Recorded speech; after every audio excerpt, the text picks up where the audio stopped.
বিসমিল্লাহির রহমানির রহিম। আসসালামু আলাইকুম। দীর্ঘদিন অসুস্থ থাকার পর আপনাদের সামনে কথা বলতে পারার জন্য আল্লাহর কাছে শুকরিয়া আদায় করছি।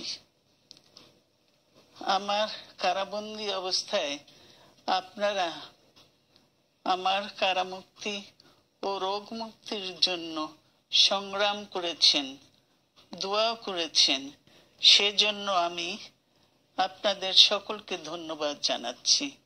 দীর্ঘ আন্দোলন সংগ্রাম ও ত্যাগের মধ্য দিয়ে আমরা ফ্যাসিবাদী অবৈধ সরকারের কাছ থেকে মুক্তি পেয়েছি।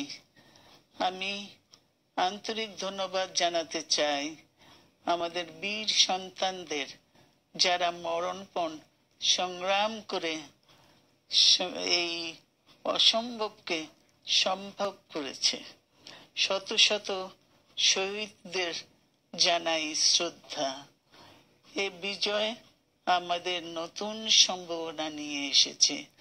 দীর্ঘদিনের নজিরবিহীন দুর্নীতি, গণতন্ত্রের ধ্বংসের স্তূপের মধ্য থেকে আমাদের নির্মাণ করতে হবে এক সমৃদ্ধ বাংলাদেশ। ছাত্র তরুণরাই আমাদের ভবিষ্যৎ। তারা তরুণরা এই যে স্বপ্ন নিয়ে বুকের রক্ত ঢেলে দিয়েছে, সেই স্বপ্ন বাস্তবায়নে করতে মেধা, যোগ্যতা, জ্ঞান ভিত্তিক গণতান্ত্রিক বাংলাদেশ গড়ে তুলতে হবে। শোষণহীন সমৃদ্ধ বাংলাদেশ। সকল ধর্মের গোত্রের অধিকার নিশ্চিত করতে হবে। শান্তি,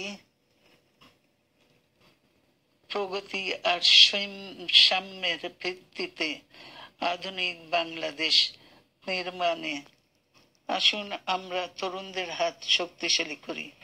ধ্বংস নয়, প্রতিশোধ নয়, প্রতিহিংসা নয়, ভালোবাসা, শান্তি ও জ্ঞান ভিত্তিক সমাজ গড়ে তুলি। আল্লাহ হাফেজ। বাংলাদেশ জিন্দাবাদ।